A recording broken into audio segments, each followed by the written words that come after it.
Sejam bem-vindos, eu sou o pastor César Cavalcante, está no ar mais uma edição do programa de debates da Rádio Unidade FM. Nós vamos juntos até o final dessa programação e que Deus nos ajude, temos um bom programa, que o nome do Senhor seja exaltado e glorificado. E vamos juntos até o final dessa programação. A partir de agora, estamos em debate.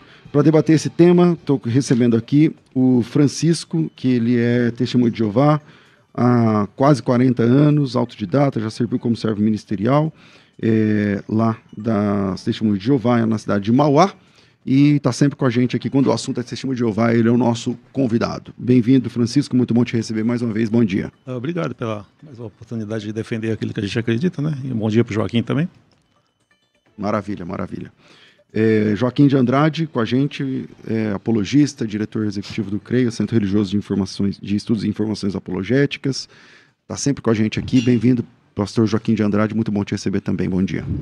Bom dia, pastor César, bom dia, ouvintes aí da Unidade FM, bom dia, Francisco, é um prazer estar novamente aqui na Rádio Unidade para debatermos sobre este tema tão importante, né? Eu creio que vamos esclarecer muitas pessoas. Maravilha. Conforme os nossos sorteios, Francisco, começa contigo aí. Testemunho de Jeová são uma seita. Esse é o segundo encontro, né? Já deixa, não sei se dá para colocar um negócio que está ao vivo aí. Quando a gente faz o parte 2, todo mundo acha que é gravado. Na técnica está aqui o Cláudio, o Wellington, a equipe aqui, a Simone. Vamos lá. Essa é a parte 2, né? A gente já começou esse debate há algum tempo atrás e marcamos hoje para continuar e terminar esse debate. Então, Francisco, está contigo. Então vou continuar defendendo aqui aonde nós havíamos parado, né, na questão que a Testemunho de Jeová são uma seita, né. Eu provei para o Joaquim no debate passado, né, que uma seita é aquela que as pessoas que não seguem a Cristo, não é verdade? Eu provei para ele que a Testemunho de Jeová nós não se envolvemos nas guerras das nações, por quê? Porque nós seguimos o príncipe da paz. Então seria incoerente, né, eu dizer que sou cristão e ir para uma guerra. Quem vê o debate passado, ele vai ver que eu provei para ele, não conseguiu refutar esse ponto, né? Hoje eu vou mostrar, vai ser baseado em Tiago 27, que fala assim, que a religião pura aos olhos de Deus, né, ela não se corrompe com as coisas do mundo. Tiago 27, também vou mostrar isso na Bíblia, né.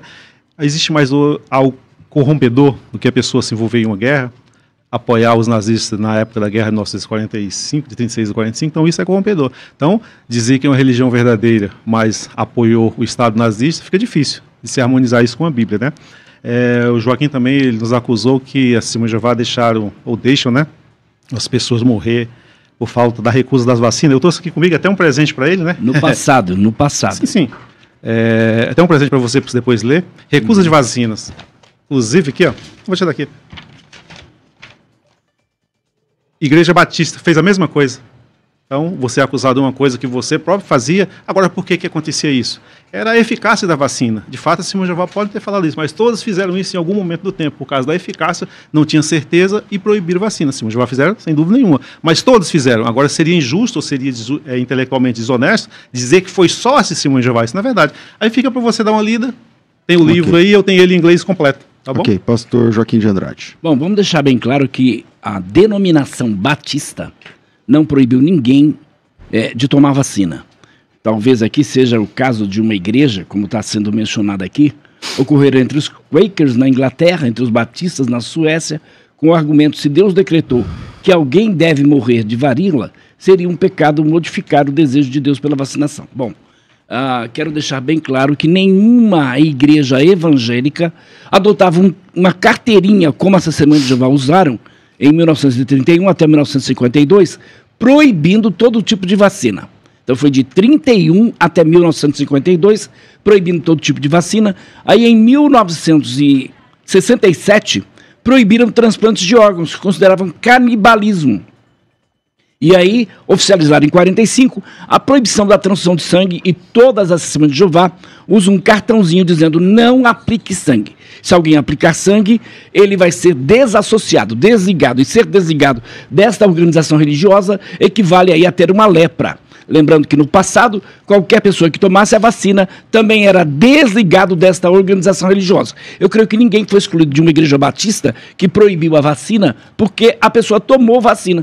O fato de proibir diz respeito à própria invenção da vacina, porque a gente sabe que realmente houve essa situação aí, e alguns então se precaveram de tomar vacina. É como o caso da transfusão de sangue, por exemplo. Muita gente foi infectada com o vírus HIV por causa da transfusão de sangue. Mas isso quer dizer, por exemplo, que as igrejas proíbem a transfusão de sangue? Não. A única organização que proíbe são as Testemunhas de Jeová, e sangue salva vidas. Então, por isso, nós somos totalmente contrários a essas medidas, né, que a organização das Testemunhas de Jeová adotam, proibindo eles de exercerem sua cidadania, proibindo eles, por exemplo, de permitirem os seus queridos, né, filhos, por exemplo, né? Você sabia que tinha criança, por exemplo, que quando perdia um dente, quando cai o dente de uma criança, o que acontece? Cai sangue. Tinha crianças, Testemunhas de Jeová, ainda existe isso, com medo de ser desligada da organização de Jeová, de ser reprovada por Jeová, pelo fato de ter engolido o sangue de um dente que caiu.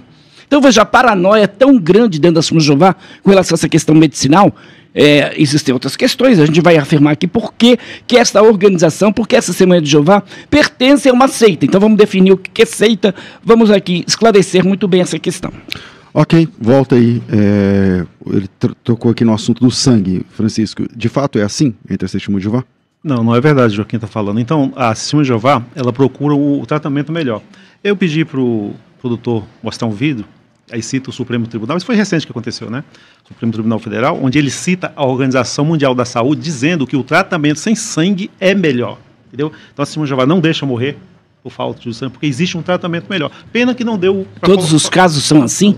Pena que não deu para colocar o vídeo, né? Mas se as pessoas quiserem me pedir, depois eu mando esse vídeo provando que existe tratamento sem sangue, por exemplo, aqui no Brasil mesmo. Sim, mas para todos os casos, pessoa que sofre de anemia aguda, por exemplo. Todos os casos. Eu tenho provas. Pessoa que sofre de anemia aguda, ela não depende de uma transfusão de sangue. Eu tenho provas documentais. Uma cirurgia de coração, ela não depende. Deixa eu concluir. Cada um não atrapalhando. Então, tem provas documentais, por exemplo, aqui no Brasil existe 3 mil médicos, 3 mil que fazem cirurgia, todo tipo de cirurgia que você pensar. Eu tenho um exemplo da minha família mesmo. A minha mãe, ela fez uma cirurgia da medula óssea, e não usou sangue, entendeu? Então, quer desmistificar isso, que não é verdade, como o Joaquim quer dizer, que as Testemunhas de Jeová deixam seus entes queridos falecerem por falta de uso. Por quê? Porque tem tratamento alternativo. É pena que as pessoas não conhecem. Mas uma pessoa que, sei lá, bateu a moto, bateu o carro, desculpem, e perdeu sangue. A gente sabe que um ser humano adulto tem, sei lá, cerca de 5 litros de sangue no corpo. Eu devo ter um pouquinho mais que você, eu acho, porque pela altura, eu acho, não sei se tem a ver.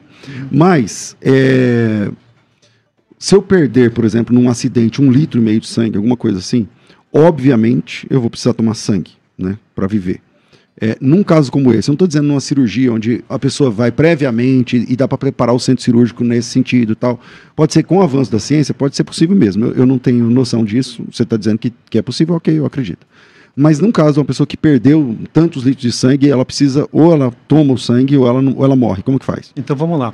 A Testemunhas de Jeová, existe um organismo dentro da Testemunhas de Jeová, um órgão, no caso, chamado COLI. Né? Então, quando ele falou, é verdade, a gente tem um cartão, né, que usa ele, não usa. Então, normalmente, evitar receber sangue se estiver inconsciente. Exatamente. Quando acontece um acidente, o médico ele pega o documento. Então, baseado naquele documento, a COLI é acionada, né, e as pessoas fazem o tratamento daquela pessoa que sofreu o acidente baseado naquilo que a COLI determina, o que ela ajuda os médicos a não receber o sangue. Exatamente, não receber o sangue. Isso já aconteceu milhares de casos e as pessoas não morreram. O que acontece, César, é o seguinte, que quando acontece um caso, dependendo da fatalidade, que de fato pode acontecer por causa de um acidente, a pessoa vem morrer, o que é errado é acusar assim, morreu porque não usou sangue. Isso não é verdade, gente, não é verdade. A pessoa pode morrer por usar o sangue e também pode morrer por não usar. Dos dois lados, entendeu? Essa é a questão. Eu tenho um caso de um menino, Evandro, aqui em Sorocaba. Esse menino foi atropelado por um trator. E aí o que aconteceu com ele? Seus pais, Testemunhas de Jeová. A mãe, Testemunhas de Jeová, o pai não vivia com a mãe, mas aí precisava realizar uma transfusão de sangue. O menino foi atropelado por um trator, perdeu muito sangue, precisava de uma transfusão de sangue. Sabe o que aconteceu? As Testemunhas de Jeová pressionaram, porque eles têm essa equipe aí, que vai no hospital, pressiona o médico, pressiona o diretor do hospital, pressiona o enfermeiro, os advogados das Testemunhas de Jeová vão lá pressionar, dizendo que se aplicar o sangue, eles vão entrar com ação judicial contra o hospital, contra o médico, contra os enfermeiros, contra o anestesista, contra qualquer pessoa. E aí, infelizmente, alguns médicos, para não quererem complicações com a justiça, acabam matando vidas. Eu não conheço um médico que foi preso por recusar a transfusão de sangue. Agora, o Conselho Regional de Medicina diz que quando uma pessoa corre risco de vida, não importa a religião dele, o médico tem obrigação de salvar aquela vida. Agora, o Francisco está dizendo aqui que em todos os casos tem substituto para o sangue. Não é verdade. Isso, cientificamente falando, não é verdade. Qualquer pessoa que vai fazer uma cirurgia de coração, ele precisa receber uma transfusão de sangue. Eu admiro o Francisco estar falando dessas coisas, quando na realidade as próprias publicações da organização diz isso. Não é o tema aqui, mas a gente já está entrando nesse tema. Eu gostaria de vir preparado com os documentos provando tudo isso, provando as inúmeras contradições com relação a essa questão da transfusão de sangue e a testemunha de Jeová. Veja, por exemplo, o médico de Jeová. Ele não pode realizar transfusão de sangue se o Francisco chegar lá no hospital e a família dele, o filho dele, precisou de uma transfusão de sangue e o Francisco falar, eu quero que faça a transfusão no meu filho. Não pode, porque se o médico fizer, vai ser desassociado. Ele, o Francisco, o filho dele e o médico vai ser desassociado. Agora, se o médico está lá no hospital e você não é testemunha de Jeová, precisa de uma transfusão de sangue, o médico pode realizar. Que incoerência, que contradição. Então, são inúmeras as contradições médicas relacionadas a testemunho de Jeová. Por exemplo, proibiram a vacina. Hoje permitem. Proibiram o transplante de órgãos. Hoje permite. Se amanhã a liderança mundial da testemunho de Jeová, chamado corpo governante, que é o escravo fiel e discreto hoje, porque no passado não era o escravo fiel e discreto. Então, hoje, o escravo fiel e discreto é um grupo de mais ou menos 8 homens que estão lá nos Estados Unidos. 8. Então. 8. É 8, não é isso? 8 homens. Então, eles estão lá nos Estados Unidos. Saiu um agora, no ano passado, né? Não, mas aí entrou um outro. Eles estabelecem o que uma testemunha de Jeová pode fazer e o que ela não pode. Ora, peraí, a Bíblia tem as suas regras, a Bíblia estabelece o que nós devemos fazer e o que nós devemos. Uma característica de seita é justamente essa, é o indivíduo ser controlado por uma organização religiosa e não pela Bíblia. Ok, Joaquim. Desculpa, então, Joaquim, não, Francisco. Pena que você teria ter prova documentar e você não tem a respeito do sangue. Isso é um debate. Vamos marcar um debate sobre o sangue. Na questão do sangue. Não é que ele não tem, né? Não, sim. Eu tenho. Trouxe, porque não é o tema, mas tem muito, né? Na questão do sangue, a gente poderia só a questão do sangue, trazer o especialista e provar que você está errado na decisão. Então, o detalhe, a Testemunha de Jeová não deixa ninguém morrer por falta de uso de sangue. Existe tratamento alternativo, como eu provei, que a OMS provou isso aí. O tratamento sem sangue é melhor. Na questão que quando sofre um acidente, pode ocorrer a pessoa vir falecer ou não, dependendo se tomar o sangue ou não. Então, isso não é verdade. Então, o Joaquim são provas infundadas e as pessoas gostam de falar fora de contexto, né? Então, vamos continuar aqui, o outro que ficou me devendo. Então, a gente, quem quiser... Mas na sua visão, o sangue lá de Atos dos Apóstolos, quando diz que não pode comer sangue, dentro da igreja cristã, dentro lá no Concílio de Jerusalém, Atos 15, está dizendo que o cristão deve se abster do sangue. Isso. Você enxerga ali, porque ali é claro que é comer sangue. E sangue de animais, é muito claro lá. Você enxerga ali a transfusão de sangue mesmo? Como que você consegue enxergar isso? Quando a Bíblia foi escrita, não existia transfusão de sangue. Isso, exatamente. Não existia transfusão de sangue. Então era natural que, lógico, ali é o comer sim, pode comer. Nós não comemos sangue. Exatamente. Mas quando a Bíblia foi escrita, não existia transfusão de sangue. Vou citar um exemplo que é, se é 1 Coríntios 7:1, acho que é isso que fala assim, que você tem que preservar o seu corpo, porque ele é o templo do Espírito Santo. Não existia drogas, não existia qualquer também de bebida, como existe hoje. Então, se a pessoa... Então, a questão é, a Bíblia fala... não usar, não poliar o seu corpo. Então, naquele tempo, não existia a poluição que existe hoje. Então, é algo paralelo. Então, se você come o sangue e você usa o sangue, tá no mesmo. Você está pondo ele no seu corpo, não faz diferença para nós. Mas é sangue de animal, entender? Ali, né? Sim, era sangue de animal, mas hoje, porque naquela época não existia a transfusão. É simples isso aí de entender, gente. Então você enxerga aqui, em Atos 15...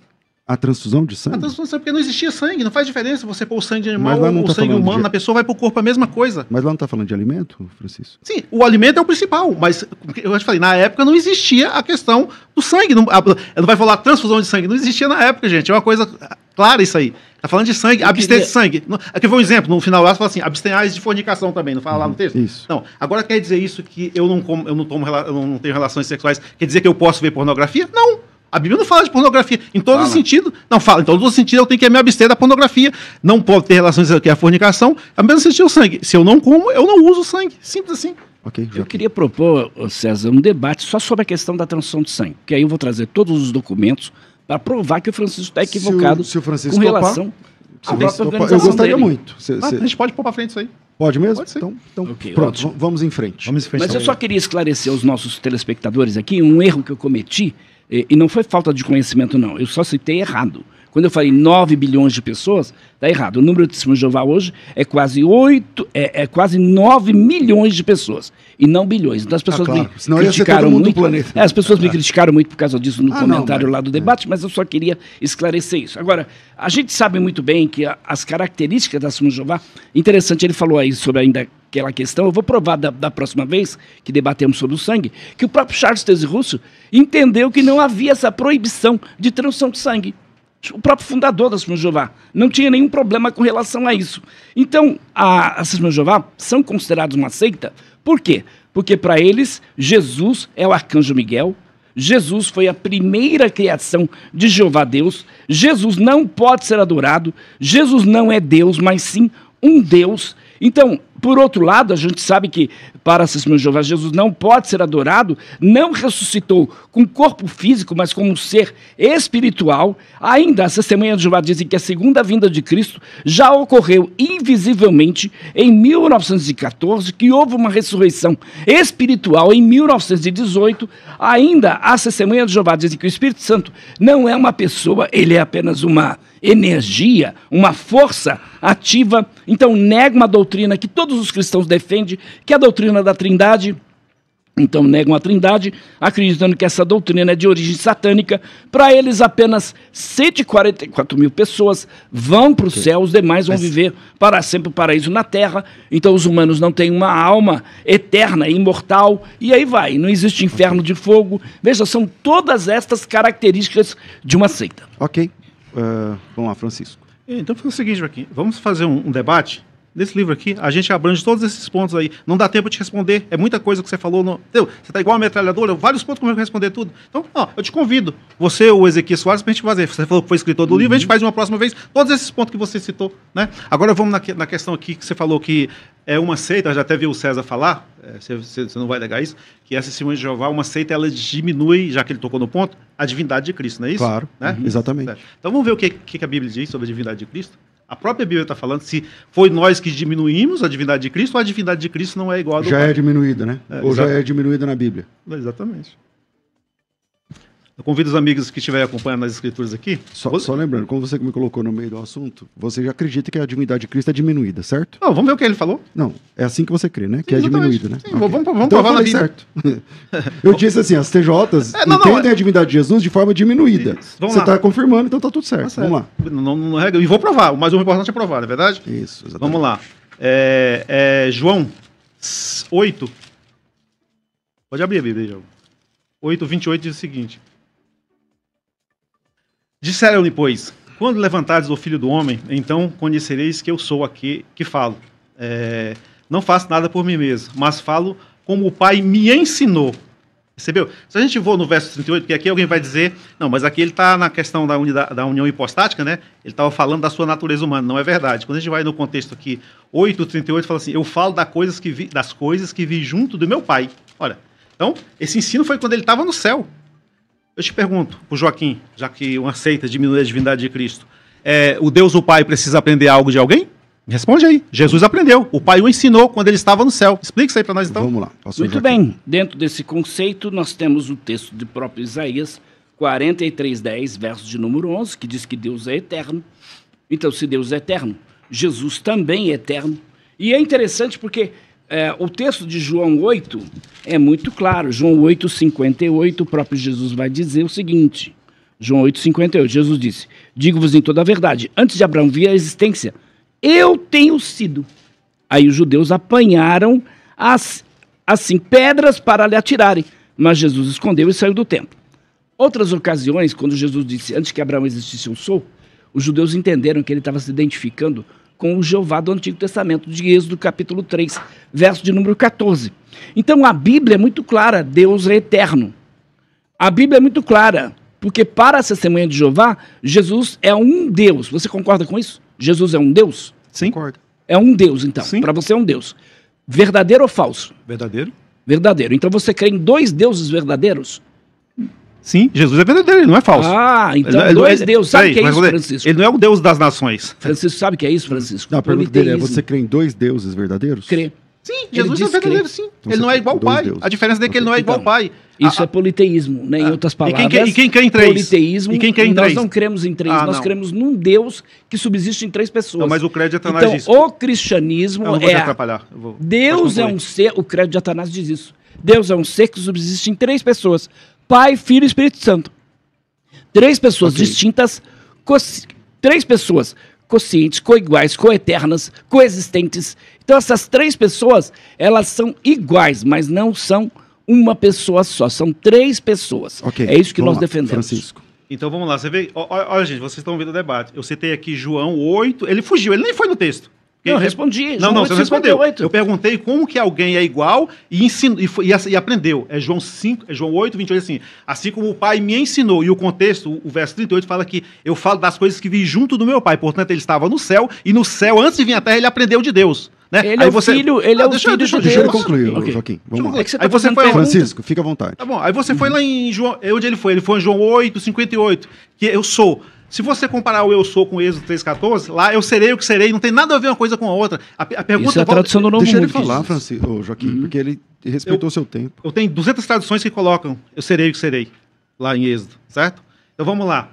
Eu perguntei, assim como o Pai me ensinou, Joaquim, e o verso 38 diz, eu falo das coisas que vi junto do meu Pai, ele estava no céu e aprendeu de Deus. Como é que ele é igual, Joaquim? Alguém que aprende, ele é menor, Joaquim, a lógica das coisas. É irrefutável esse texto. Você não conseguiu explicar. Não, explica o texto, como é que alguém... Se Jesus é o Deus Todo-Poderoso e a sua divindade é igual a do Pai, como que o Pai precisou lhe ensinar? Você não explica. Quer que eu explique agora? Não, explica. Seja objetivo no texto. Vá no texto. Não, okay. Tá no meu tempo ainda. Tá no meu tempo. Tem mais outra aqui ainda. Aqui, ó. Quando a gente vai em João 5, 26, fala assim...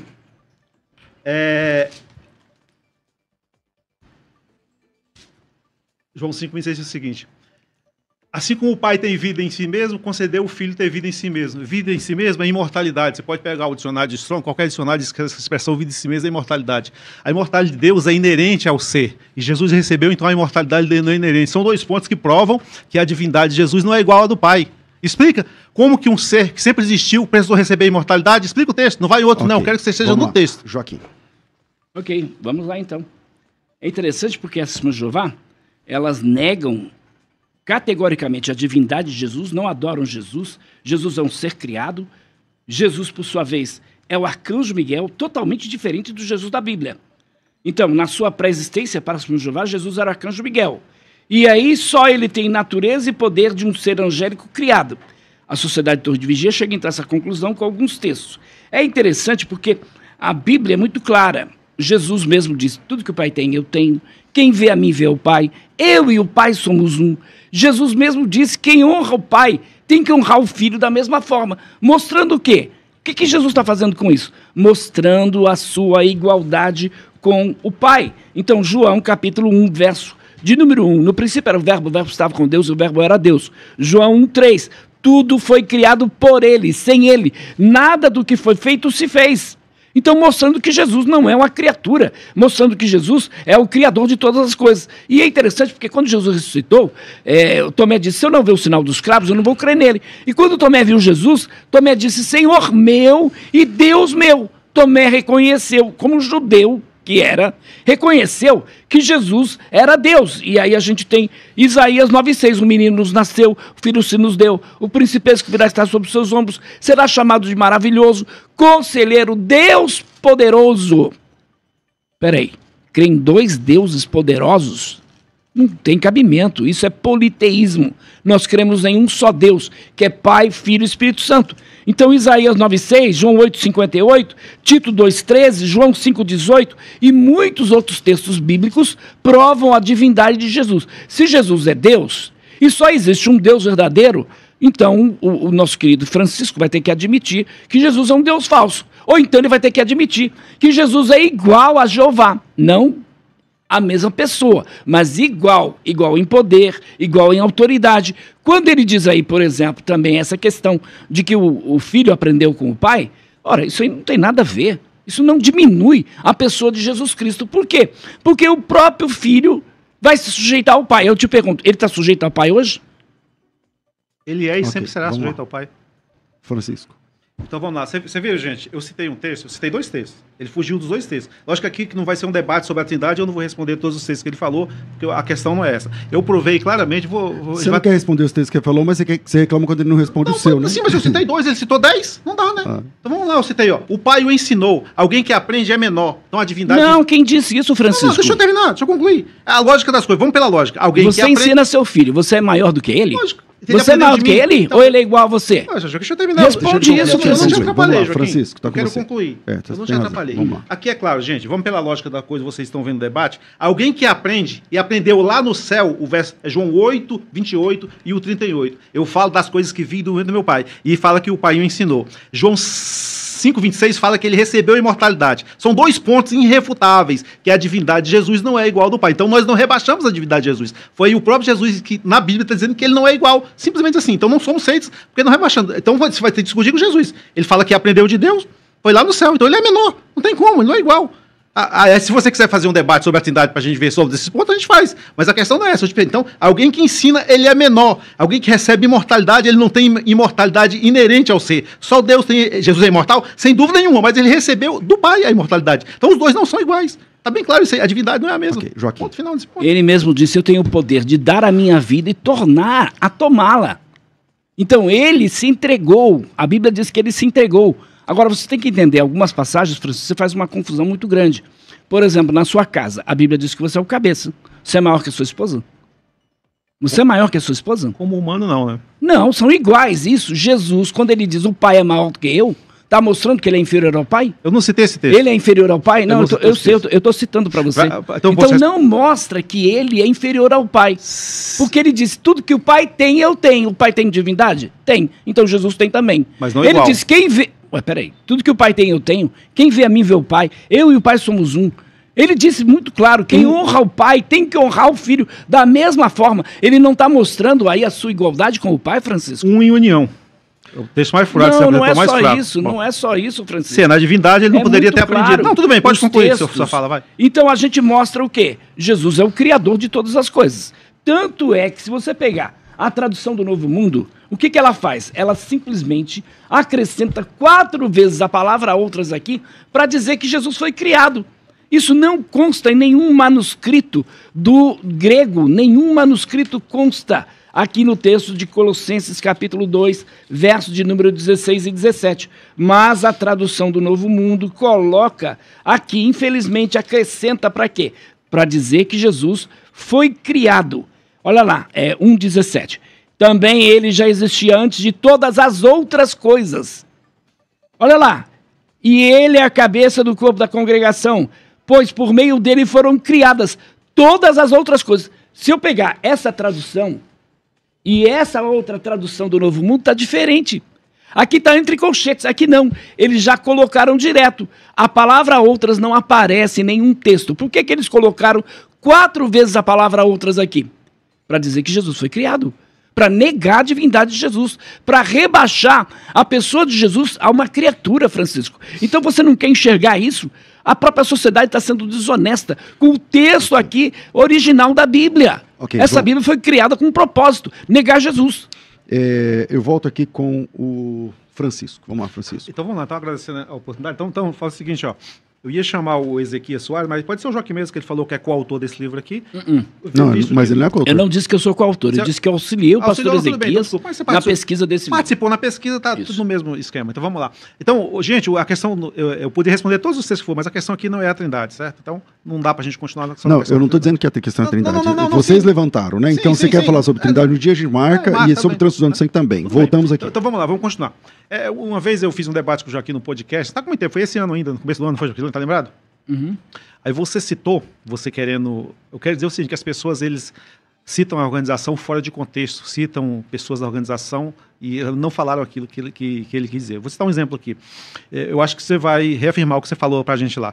Você falou que uma vez que, acho que foi o Rutherford, que ele proibia a Simão de Jeová tem filhos. Você falou isso pra mim, não falou? Sim, falou? Publicaram um livro chamado Filhos. Isso, eu tô com ele aqui, ó. Uhum. Esse livro aqui, ó.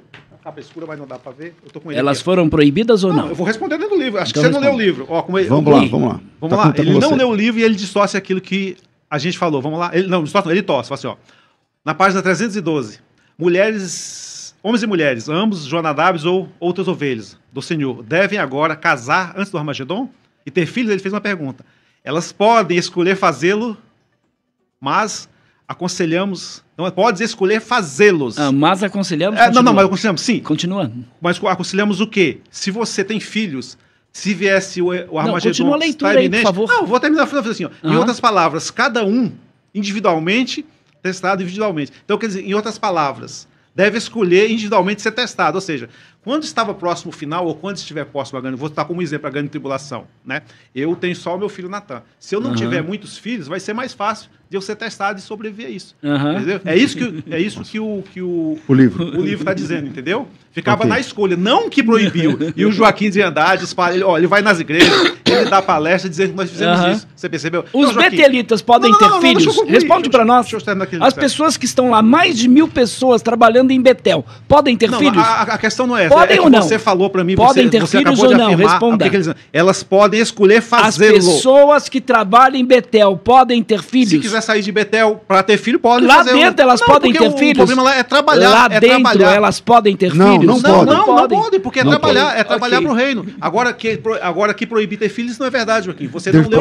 Proibiram. Posso ver o documento? Proibiram. Vamos lá. O documento que o Francisco trouxe ele não tá com o livro todo. Não, mas tudo bem. Ele é original, fala sobre os filhos. Eu também tenho, mas vamos lá. Ele está com a página 312. O texto diz assim. O texto de Rutherford diz assim: homens e mulheres, ambos Jonadabes ou outras ovelhas do Senhor, devem agora se casar antes do Armagedon e ter filhos? Eles podem escolher fazê-lo, mas a admoestação ou conselho das Escrituras parece ser contra isso. Sendo casados antes do Armagedon, ambos continuando fiéis e sobrevivendo. O que ele está dizendo é o seguinte, Francisco, ele está dizendo é o seguinte, ó, vocês podem ter? Podem, mas é contra a Bíblia. É o que ele está dizendo. Não, agora vou citar o texto que tem em mente. Não, esse é o texto que você trouxe. É o seguinte, porque se você... Eu vou reler. Eles podem ter filhos, eles podem escolher fazê-lo, mas a admoestação, o conselho das Escrituras é contra. Vamos citar, agora vou responder. Você pegou o livro para fazer. Então o que o apóstolo Paulo falou? Se você Chega perto aqui. é possível permanecer solteiro, por quê? Você, como uma pessoa solteira, você pode fazer mais em prol do reino. Eu vou dar meu exemplo. Eu tenho um filho, o Natan aqui, né? A gente prega em Minas Gerais. Certo? Por fato de eu ter um filho, eu posso fazer muito mais. Esse era o conselho. Se as pessoas quiserem fazer, podia ser ou não. Não estava proibindo. Foi isso que o texto que ele tinha em mente foi do apóstolo Paulo. Que uma pessoa solteira, ele pode fazer mal em prol do reino. O Joaquim torceu, disse que a gente não pode ter filho. Era esse o ponto, Joaquim. Mas o betelita não pode mesmo, né? Não pode. Oficialmente. Não pode mesmo. Sim, mas porque quer que ele trabalhe. E se meu filho vai porque ele quer ir para Betel. Se ele não quiser ter filho, quando ele quiser sair, ele pode se casar e ter filho. Não tem problema na juventude ainda. Então não proíbe ninguém ter filho. Não é verdade o que o Joaquim falou. Outro ponto. É verdade, sim. É verdade. O livro está dizendo. Peraí, vamos lá, Joaquim, está com você. Sou eu ele. E outra, cada vez que a sociedade marcava uma data para o fim do mundo, e não adianta o Francisco dizer que o corpo governante nunca marcou data, marcou sim. Charles César Russell era o corpo governante da Assembleia de Jeová, no início marcou 1914, não veio Armagedon. 1915, não veio Armagedon. 1918, não veio Armagedon. 1925, não veio Armagedon. 1941, não veio Armagedon. 1975, não veio Armagedon. Cada uma dessas datas, a Assembleia de Jeová abandonava escola, abandonavam trabalho, vendiam tudo que tinham, né? E doavam para a Sociedade de Torre de Vigia. Eu conheço o senhor, seu Lincoln. O pai dele era testemunha de Jeová, ele tinha uma metalúrgica aqui no centro de São Paulo e ele tinha 80 funcionários que eram testemunha de Jeová. Quando chegou o ano de 74, sabe o que eles fizeram? Venderam tudo. O seu Lincoln, ele morava aqui nos Jardins, uma casa perto da casa do Paulo Maluf, vendeu tudo, doou tudo para a organização. Chegou o ano de 75, não houve Armagedon. Sabe o que o seu Lincoln foi fazer? O pai do seu Lincoln foi fazer? Morar de aluguel. A sociedade não devolveu um centavo dessas pessoas que aguardavam o Armagedon. Interessante porque o superintendente de circuito, que é um líder dentro da Assembleia de Jeová, passava nas congregações dizendo: irmãos, faltam tantos dias para o Armagedon. E o próprio Ministério do Reino, que é uma publicação interna da Assembleia de Jeová, dizia assim: receberam-se notícias de irmãos que venderam suas propriedades e planejam passar o pouco tempo que resta servindo a Jeová Deus. Sabe o que a sociedade disse para esses irmãos que venderam suas propriedades? Ela disse assim: esta é uma excelente oportunidade de passar os últimos dias aqui na Terra. Então ela não desaconselhou as pessoas a venderem, muito pelo contrário, aconselhou as pessoas a venderem suas propriedades. Então, infelizmente, esta organização é uma organização de falsos profetas, e o pior não é isso. O pior é que o Francisco vai dizer: não, eles nunca marcaram datas. As pessoas é que tinham essa expectativa. Não é verdade. Nós podemos provar num outro debate só sobre as falsas profecias deste corpo governante da Assembleia de Jeová. Então vamos lá, o Joaquim mais uma vez nos acusou de falsa profecia. Eu tenho aqui comigo, a sentinela é de 1908. Olha o que é que os irmãos falavam. Se um falso profeta fala isso aqui, Joaquim, eu vou ler para você. nós não estamos profetizando, estamos apenas dando nossas suposições, cuja base bíblica já está nas mãos de nossos leitores. Né? Aí diz o seguinte, os estudos das Escrituras, nem sequer afirmamos que há erro, que não há erro em nossa interpretação da profecia. Então, interpretar a profecia, Joaquim, não tem nada a ver com profetizar. Já que você falou no tema, eu tenho aqui comigo o livro, ó. Dá para ver o camarada aqui, ó? Pode confirmar comigo aqui? Quem que é esse aqui? O Lutero. Lutero fez a mesma profecia. Em 1483 a 1500, ele falou o seguinte, da minha parte, tenho certeza de que o dia do juízo está ao vir, né? Não importa que nós... E qual foi a data que ele marcou aí? Aqui. 1800 Que data? Não, 1483 de 1400, a igreja luterana. Aí o livro é... Lutero marcou que Não, data? peraí, leia o que o Lutero falou, vamos ver. Pô, ele não deixa. Vai, leia. Vamos lá, é o seguinte, ó, o Lutero dizendo, da minha parte, tenho certeza de que o juízo está ao vir, na esquina. Não importa que nós... Sim, mas ele profetizou o que aconteceu e não aconteceu, Joaquim. Qual a data? Você está sendo desonesto quando você diz... Qual data ele deu? Aqui. Qual é a data? Aqui. Leia. Quer que eu leia de novo? Porque você fala e não lê. Vou ler. Fala assim, ó.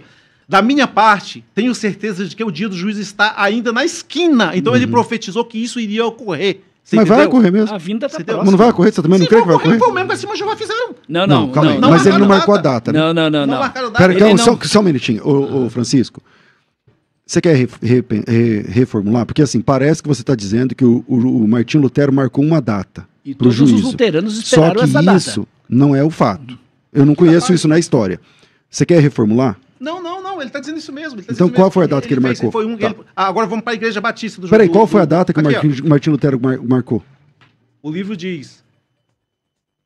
Agora vamos para a Igreja Batista aqui. Joaquim, qual foi a data que o Martinho Lutero marcou? Ele não marcou. Não, peraí. Francisco. Calma, quer dizer o seguinte, que ele tinha expectativas do fim ser iminente. Isso, igual o Pedro disse, falta só um pouquinho de tempo, igual o Paulo fala. Exatamente, isso é verdade. Mas não tem uma data marcada. Calma, mas as datas que as irmãs fizeram foi cronologicamente, é diferente de inventar a profecia. É isso que o Joaquim quer dizer. Não é verdade isso.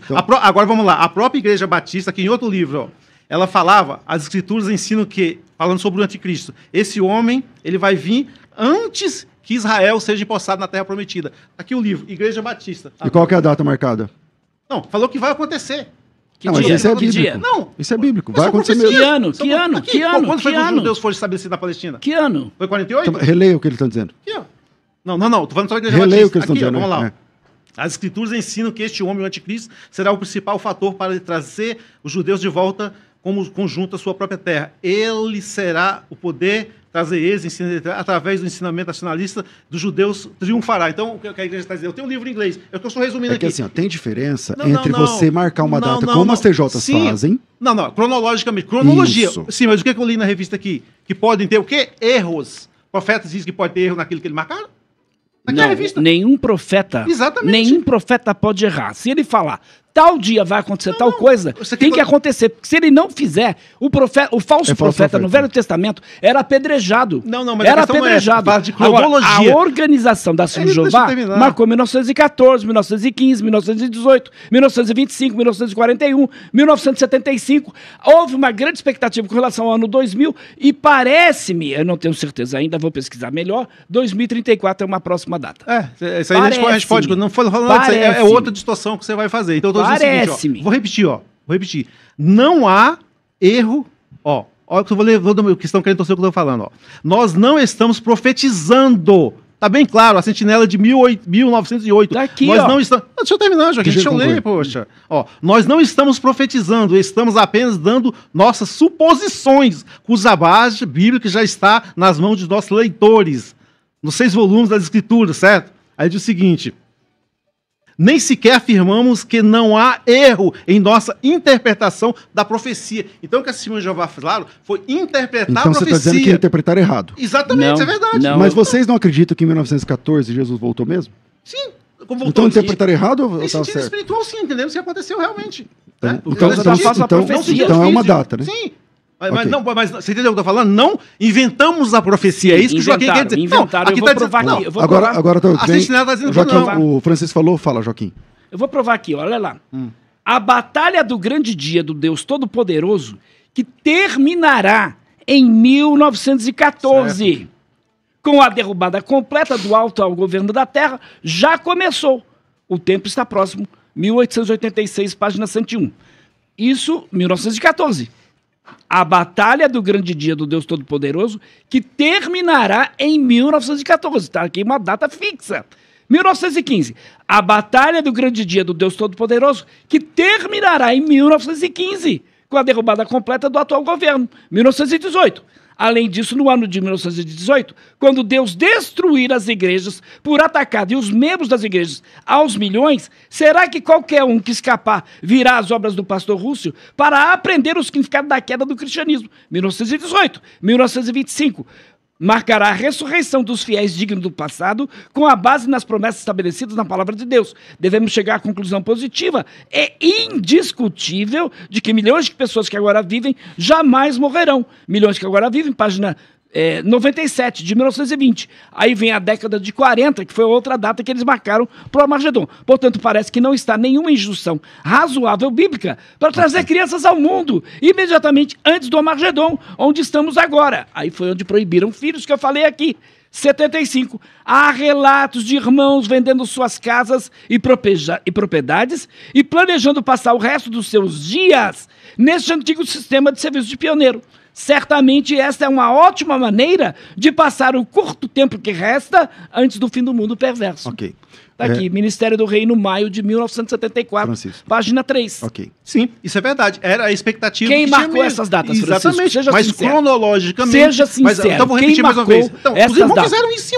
Que irmãos? Que irmãos? Que irmãos? Russo foi um sociedade. deles que fez isso. é Corpo verdade. governante, Sim, fala tá aqui então. o livro, ó. Fala para todo mundo ouvir. Tá aqui o Corpo livro. governante Não, tá aqui marcou... o livro, ó. As testemunhas. Não negamos nada. Então, Aqui. fala assim, corpo Esse livro aqui, governante pessoal. marcou datas É que para o Armagedon congelou e não a tela aí. aconteceram. Ok, termina. Ó, então, nós não. Tudo que o Joaquim falou está nesse livro aqui, ó.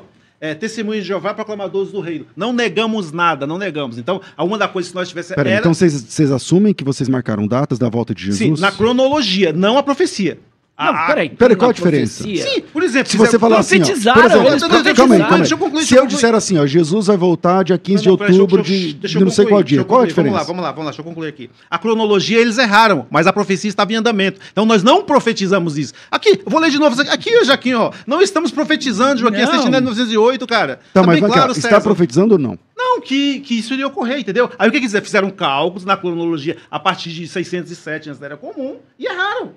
A cronologia eles erraram todas, Com é relação verdade a quantas datas? Por exemplo, 1925 também, erraram. Não, tinha- 1914, E dá para 1915, confiar numa organização 1918, dá pra con- 41, só um minutinho. 75. E dá para confiar numa organização que erra o tempo todo, Francisco? Dá para confiar a eternidade da sua alma a uma organização que, conforme você diz, erra o tempo todo? Todas as vezes Olha eles aqui, erraram? eu tô falando, mas a cronologia qualquer um pode errar. Qualquer um pode errar a Não, cronologia. daquele dia e Desde hora que nós ninguém fazemos sabe. Isso, mas a Não cronologia, compete a vós saber os tempos cronologia. das estações que o pai Ah, está Infelizmente, nosso tempo é curto, mas... Ah, pois é, tava ficando bom, mas infelizmente o tempo é curto. Vamos Já lá. acabou?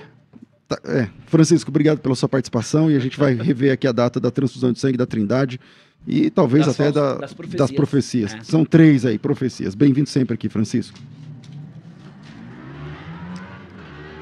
Obrigado, meu irmão. Bem-vindo. Enfim, eu tô olhando aqui no relógio, é rádio, tem que terminar. Tudo bem então. Mas eu queria que você deixasse o seu contato, alguma coisa, eu não sei o que você divulga.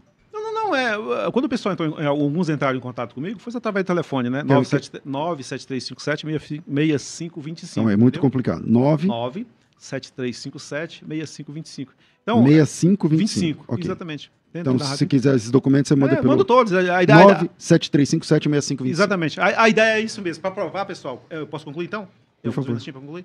Ou o Joaquim concluir? Não, pode fazer. Então, Pode fazer. então as datas, pessoal, estão aqui. Eu vou ler mais uma vez a revista aqui. Eles bateram o tento, ó. É a Sentinela de 1908, diz o seguinte: nós não estamos profetizando, estamos apenas dando nossas suposições, cuja base bíblica já está. O que é a base bíblica? A profecia. Suponhamos que pode acontecer ou não. De fato, não aconteceu, isso é verdade, como todos fizeram. Agora, você dizer que nós profetizamos está sendo desonesto intelectualmente. Eu não estou falando Ok. da sua pessoa, certo? Imagina, tô falando de pessoa de outra pessoa. Vamos lá.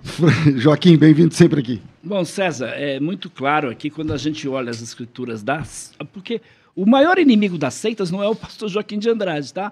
O maior inimigo das seitas são suas literaturas. E por isso a sociedade está mandando eles se desfazerem de literaturas antigas. Por quê? Nessas literaturas tem todos os podres. Então, aquilo que o Francisco está ensinando de porta em porta hoje, amanhã pode não ser a verdade.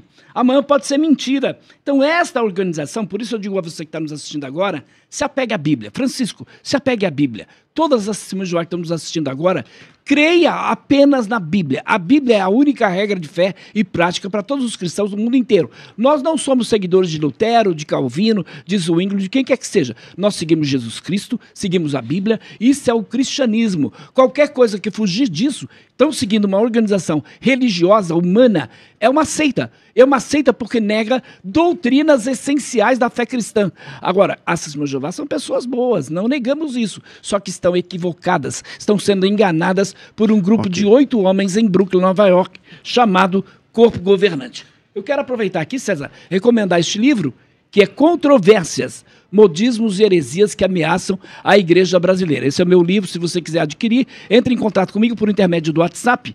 98042-2034, tá? Se você quiser adquirir esse livro, terei o maior prazer em enviar o livro para você pelo correio.